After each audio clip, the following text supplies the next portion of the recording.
Analyses.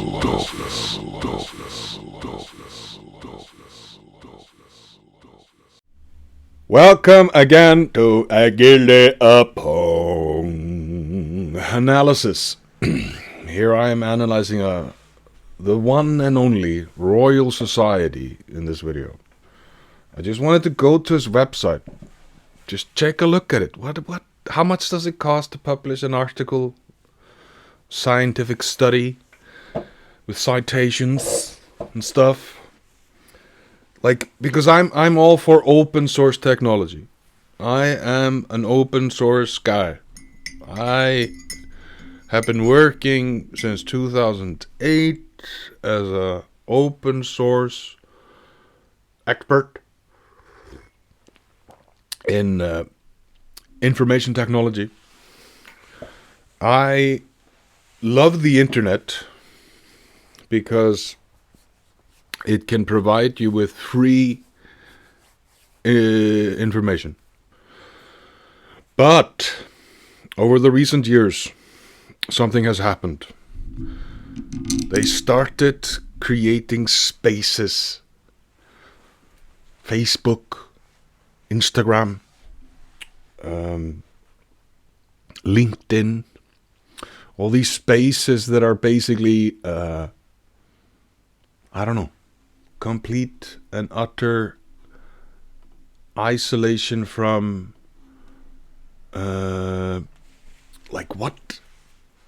what is going on? I got out of Facebook maybe 2018. I think I deleted Facebook. Back then it took me 30 days. I was not allowed to log into Facebook. And I had been stupid enough to use Facebook to log into other sites. Use Facebook as a authenticator for my own username, like a layer. So instead of using my email, which would be my, go-to thing, because I was always using Gmail. And in 2001, I started using encrypted emails. Yeah, which reminds me, I have to pay for that. Okay, we will figure that out. But, basically, I'm ranting here. But I'm talking about how much does it cost to publish information? How much does it cost to give people free education when it comes to all this stuff? Like when you go to a website like GitHub and you get an open source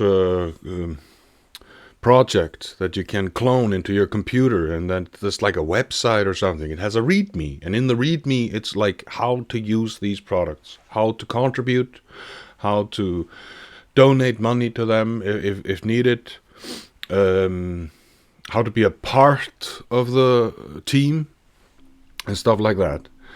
But over the recent years, things have kind of started becoming more and more chambered and silos on the internet, and therefore if you publish something that is against the mainstream narrative, then you can be banned. I published a video, we might go into in this one, from Kary Mullis, where he's kind of talking about his polymerase chain reaction experiment or technique that he got the Nobel Prize for, and how Mr. Or Dr. whatever they call him, Fauci. Fauci. I don't want to say his name correctly so it doesn't ban me or something. Very, very heavily networked Jesuit in America that controls all the scientific studies that are made about medicine. He allocates all the funding towards the medicine research. He was a very fond man of this RNA experiment that is happening all over the world. And so, in the Royal Society, here is in open access publishing, basically how to do it. And we're not going to go into all the texts here. It's like, what is open access? Open access refers to the open and available publication of research papers so that anyone can access and reuse them.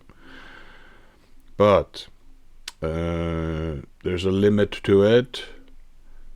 And this is basically 1,680 euros it costs to publish, or it's called article processing charges. But the submission of an open access article is free. But if it is accepted for publications, the authors are asked to pay a fee to have their article made open access immediately upon publication. So you have to be have quite the resources just to state your case as a scientist. This means that there's a filter. There's a guy who stops you from publishing something. So I'm thinking maybe we should just create an open source version of that. Have a place where people can talk about these things. Because one of the things that is very interesting regarding what is happening in the world right now, there's a lot of excess deaths going on. People are actually, losing their lives. And the doctors are not being paid when they are reporting an adverse event. Just think about that.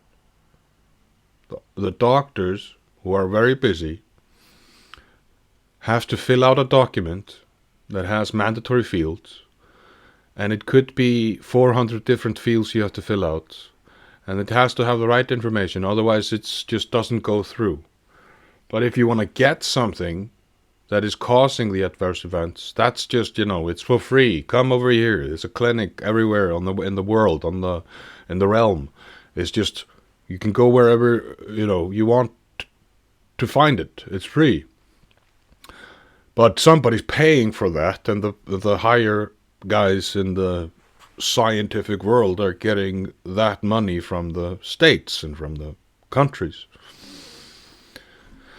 And there's also one thing that I noticed, just for like a random chance, that I thought it was kind of weird, because we were talking about it in my presentation about Isaac Newton. Royal Society was very involved in slavery. So, modern slavery statement for the year ending 31st March 2023.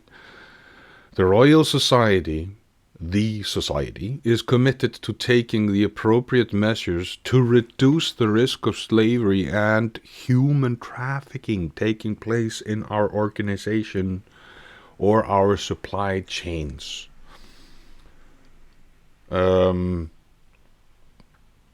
It's quite the rabbit hole to go down when you start thinking about the Royal Society and slavery. And I highly recommend, if you're interested in that, you can just go to presearch.com and then search for Royal Society and slavery, and there you can start reading all about it. And Isaac Newton was lost a lot of money in the whatever was the stock market then, because he put funds in the Southeast Company, or I think so. Yeah, I think it's called Southeast Company, which was the main slave traders in Africa for the established United Kingdoms of that time. So, but they have to point that out today, and this pissed me off a little bit. It's like this word here. What is going on? Human trafficking. Made me worry a lot, because this has been something that has been talked about many times, and many people are being banned on these silos for talking about that. But this is a statement that has to kind of be put forward, and so the president of the Royal Society is Sir Adrian Smith today. And Brian Cox is a member of this. My computer is just crying, you know. It's just, I don't know what to do right now. I don't have any memory. Is this what you want to do? Is this what you want to do? Okay. So who is this guy? I've never heard of him. Oh, pre-search. Let's go here. Much better search than this. My computer is barely be able to kind of record this information. First one was Adrian Smith's wife. So he's a statistician. Taking statistics, figuring that stuff out. Alan Turing Institute. Okay. He became the president of the Royal Society in 2020. Could be interesting to talk about him sometime. Who is this guy? Because statistics is something that is being manipulated today. Like when you're working with statistics and Mr. Douchebag Gates, Bill Gates books recommend. There was this video where he had like how to lie with statistics on his under his arm when he was, or on his table when he was talking one day, and it was quite interesting. That book. Let's just find that book, because you have to trust me here. I'm being very honest with you. I'm not just filling your head with myths or disinformation. It's not Bill Gates. How to lie with statistics. PTF. Okay. Is that available? Daryl Huff. Okay, we can just download it. Let's just do that. Why not? I'll read that through just to get it figured out. But what is it? Let's get the Amazon link or whatever to see with this book. Yeah, this is written in 1954, presenting an introduction to statistics for the general reader, not a statistician. What? This is so hard. Why is English so hard? Like Icelandic is hard, but statistician. Huff was a journalist who wrote many how-to articles as a freelancer. A book is a brief, breezy, illustrated volume outlining the misuse of statistics and errors in the interpretation of statistics, on how errors create incorrect conclusions. In the 1960s and the 1970s, it became a standard textbook introduction to the subject of statistics for many college students. It has become one of the best-selling statistics books in history, for over 1.5 million copies sold in the English language edition. It has also been widely translated. The themes of the book include correlation does not imply causation, using random sampling. This could be a very interesting book to read, to be honest. Because there's a correlation between things maybe, but the cause could not be that. Like I heard that regarding, for instance, smoking. There's a correlation between cancer and smoking, but smoking does not cause cancer. That's a proven fact. But there seems to be a correlation between lung cancer and smoking. So that is like controversial what I'm speaking about, but that kind of made me understand it in a better way. So there may be a correlation between diabetes and being obese, but being obese might not cause diabetes. There are thin people that get diabetes. So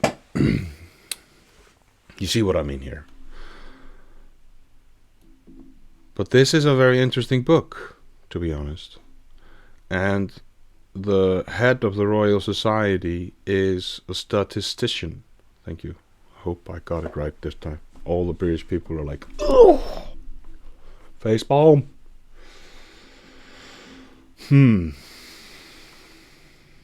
But I just wanted to go into this Royal Society a little bit, because the fellows are quite many.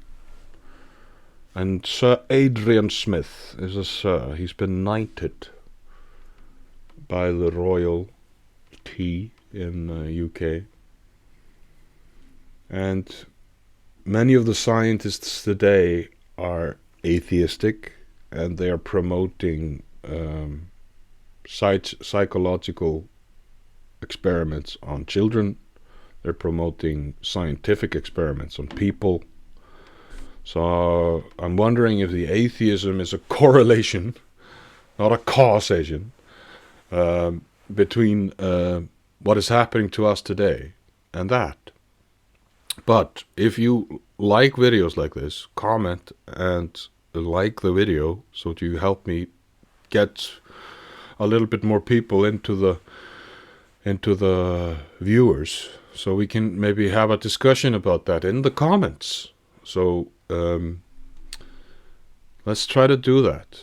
And I think, like, if we make it easier for people to push and tell about their adverse events that they're experiencing from the experiments, and make it like a very few mandatory fields, something that you can even post manually, no, anonymously, then we can gather that information and create statistics out of that. That makes sense. We can filter out the trolls, for instance, but that would require kind of an open source community of trust and ethics.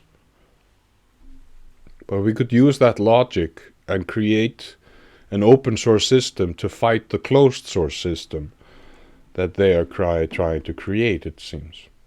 But this is just an idea. But once again, thank you so much for watching. Have the most beautiful present moment. It's time to shine, so let's glow.